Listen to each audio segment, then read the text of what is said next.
and I blessed him, yea, and he shall be blessed.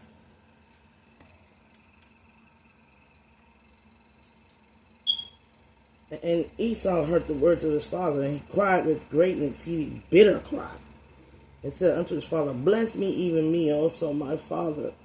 And he said, Thy brother came with subtlety, and hath taken thy blessings.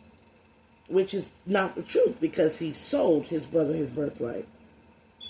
And he said, Is he not rightly named Jacob? For he hath supplanted me 2 times, and he took away my birthright, and behold, now he hath taken away my blessing. And he said, Hast thou not reserved a blessing for me? He cannot take away a birthright. He blamed his brother. See, his brother said, If you're thirsty or hungry, give me your birthright. So in his weakened state, he so easily signed this verbal contractual agreement to give him the birthright. You cannot be tricked out of something that you give away. So this is the representation of Adam and Eve again. Adam pretending as though Eve tricked him. But he willfully participated. It is the same as those who are in these like military campaigns. You cannot willfully give away your life unless you sign the documentations and you know. It is not a draft when certain people go to when you go to the military. When you go to the military, you sign your birthright away. You have given away your birthright. So you cannot say you were bamboozled just because you were ignorant of the nation's you know, games or whatever. It's take it upon yourself to know more and to be wiser, which was given unto Eve because she wanted to go and know more and be wiser. So the lineage of Eve are those that want to be more knowing and of wise nature. Whereas the lineage of Adam is constantly in the turmoil of desperation or of just naivety, emotional sector. Just going off the whim, and then when get caught, desperation, and when things are tough and hard, the blame game. You feel me?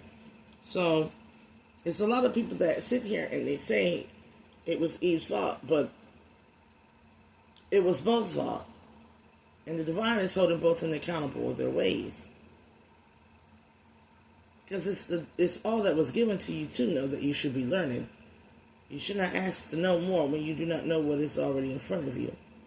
But you should not just blindly go against God in ignorance just because you want to, you desire to. You should have some self-control. My desires and my wants, I might want to try this or that, but I shouldn't. That doesn't necessarily mean I should. I may want to know something about a little something, but that doesn't necessarily mean I need to know. When I have too much in front of me to know about myself. But if I was to engage on this needing to know, then I will incur great sorrow from what I shall obtain in wisdom. Right? And if I was to go for everything that I wanted, I can only blame myself when it turns out to be too much.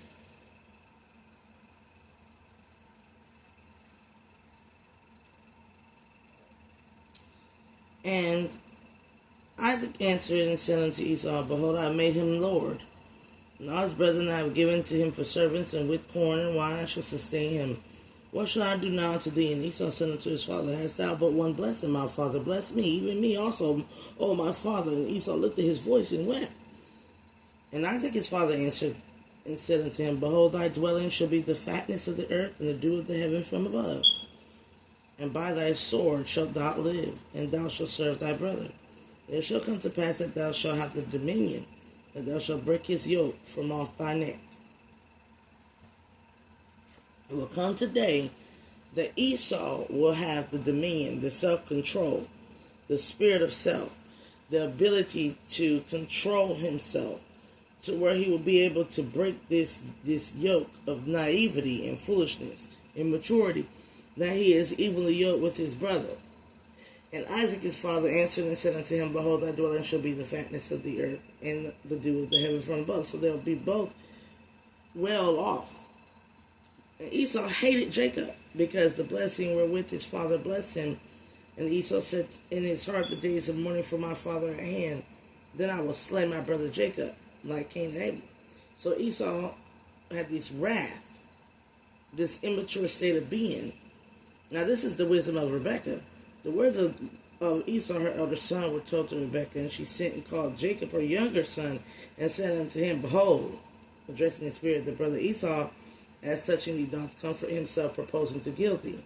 Now therefore, my son, obey my voice, arise, and flee to Laban my brother, to Haran, and tarry with him a few days, until your brother's fury turn away, until thy brother's anger turn away from thee, and he forget that which thou hast done to him. Then I will send and fetch thee from thence. Why should I be deprived also of you both in one day? So she sends her immature son, naive son, who's unwillingly took a blessing from the brother, away. So who essence has control of the land? Rebekah. She knew that both of them, she knew that she needed to train Esau. Rebekah said unto Isaac, I am weary of my life because of the daughters of Heth, and Jacob take a wife of the daughters of Heth, such of these which are the daughters of the land. What good shall my life do? Now, she knew Jacob was naive, immature, not a man of work. So she sent him away, because the least he could do would go and understand his feminine quality, his nature of what type of man he is. And while he is away, she can work on Esau and his immature aspects of wrath and hate and rage. The mother was very clever with it. Very clever.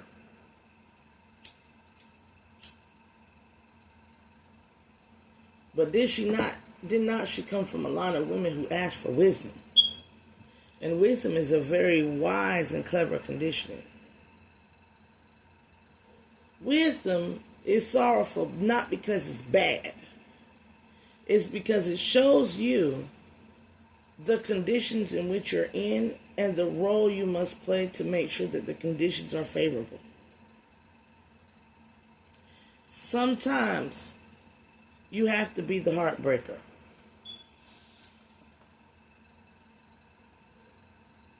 Sometimes you have to be the heartbreaker.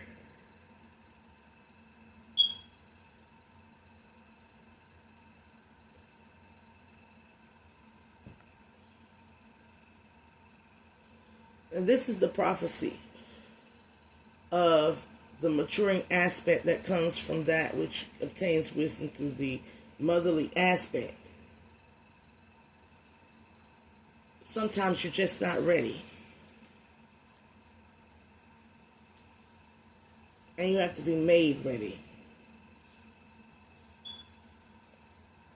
And it requires someone wiser than you. And some of these times it will be for men that do not believe that your woman is to be the wisdom. Because had Isaac had his way, it would have been so easy for the birthright of Esau to be stolen by anyone. If not, it would have been easier for Esau's rage, for anybody that disagrees with him, to take over and to cause him to act out in desperation. The mother needed to tame that. She needed to bring it to fore and then tame it. But she also knew Jacob was overly obedient to where he did not think in his naivety. So she sent him to wise ones, women.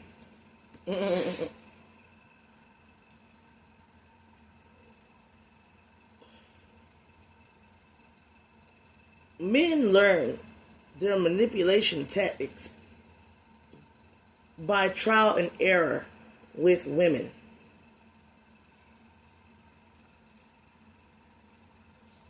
This is how they gain an understanding with women and how women are. Women learn by observation and stillness. To study the aspect of their decisions. They study you and how your nature is.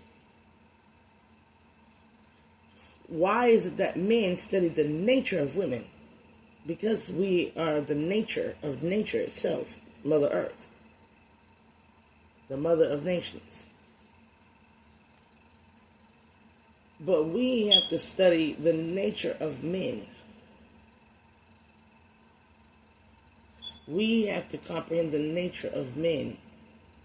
Because we are the womb, the spirit. We're supposed to protect them, in a sense, by studying their nature from themselves.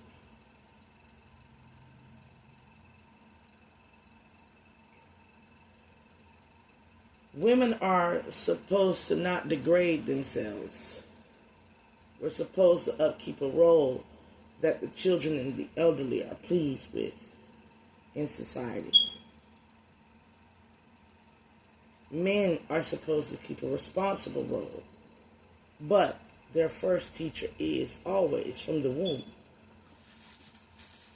the spirit.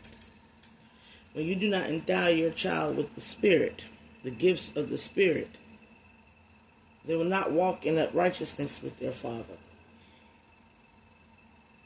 which can challenge a man. Take it like this: if you had a son that walked with the spirit, you would have to learn from him as a man. And this is a good thing, because men in today that do not walk with the spirit do not learn from men that walk with the spirit. They refuse to learn from the men that walk with the spirit. But the son is the father. Therefore, they must learn from the man that walk with the spirit.